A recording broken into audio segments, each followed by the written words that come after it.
I want to welcome to the program the president of the Kansas State Rifle Association, Patricia Stoneking. Patricia, good evening to you. Thanks for coming on the show tonight. Well, good evening, Cam. Thanks for having me. You bet. And so the Wichita Eagle had a big series of stories over the weekend, all about right to carry. What actually prompted this, Patricia?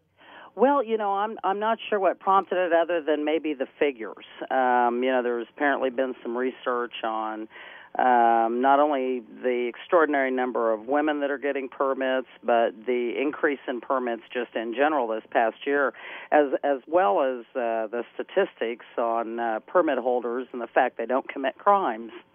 Yeah, it was interesting. I mean, so of the 4 stories, here are the headlines. Few crimes committed by concealed carry permit holders in Kansas. Kansas supports suit opposing concealed carry permit restrictions. Women's interest in guns shoots up. And 8 with concealed carry permits charged with felonies in Sedgwick County. Now, again, that's over 5 years. Right.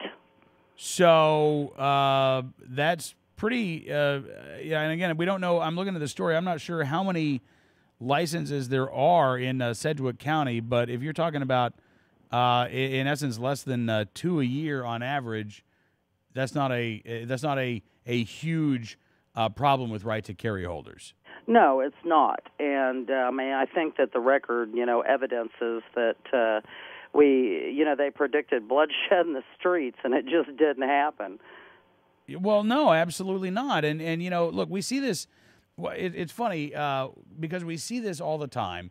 A state like Kansas gets ready to implement shall issue right to carry, and you see the hue and cry. Oh, it's going to be the Wild West. Why are we doing this? It's going to be Dodge City all over again, Patricia. And then in Virginia, where we've had right to carry on the books for a number of years, and it's again, there's not been any problems. We'll be doing something like restaurant carry. And you hear the same argument in Virginia. Oh, we can't have this. Oh, it's got to be Wild West in the restaurants. Oh, there is no logic or reason or facts behind the anti-right to carry argument at all, Patricia. There is absolutely zero logic behind it, and I suspect that in some cases people fear the unknown or what they're not informed and educated about. But conversely to that, I also think that a certain amount of, for instance, the Brady's. I think it's all about control. Look, I think it is about control. I think for some people it is, as you say, this emotional block of or fear of firearms. But rather than be afraid of the unknown, why don't you just make it unknown?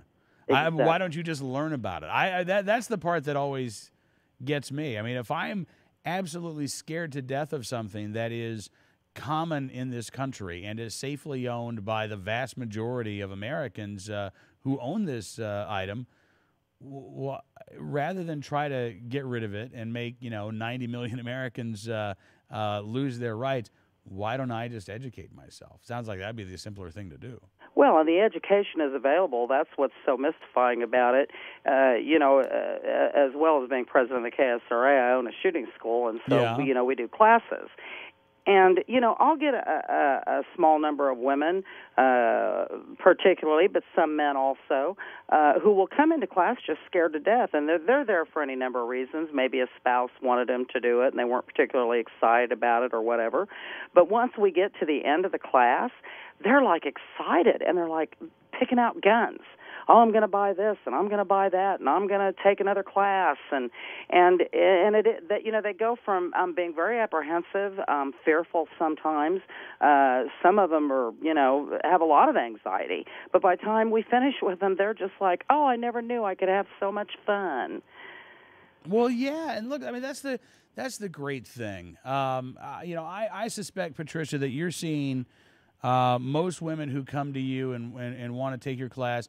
They're thinking about self-defense, right? They are thinking about self-defense. They want to take responsibility for taking care of themselves. And, they have some concern about being on the road alone at night, or maybe they live alone and these kind of things. And even those that, are married and have families, they want a way to protect themselves and their family. Yep. But once they get out to the range, then all of a sudden, Oh, you mean I can protect myself and shooting is fun? I was talking to a woman last night, as a matter of fact. She went shooting for the first time 2 weeks ago, and she said, I'm addicted.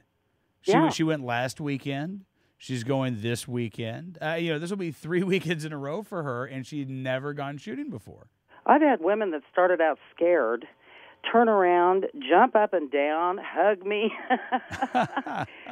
laughing, just having the time of their life.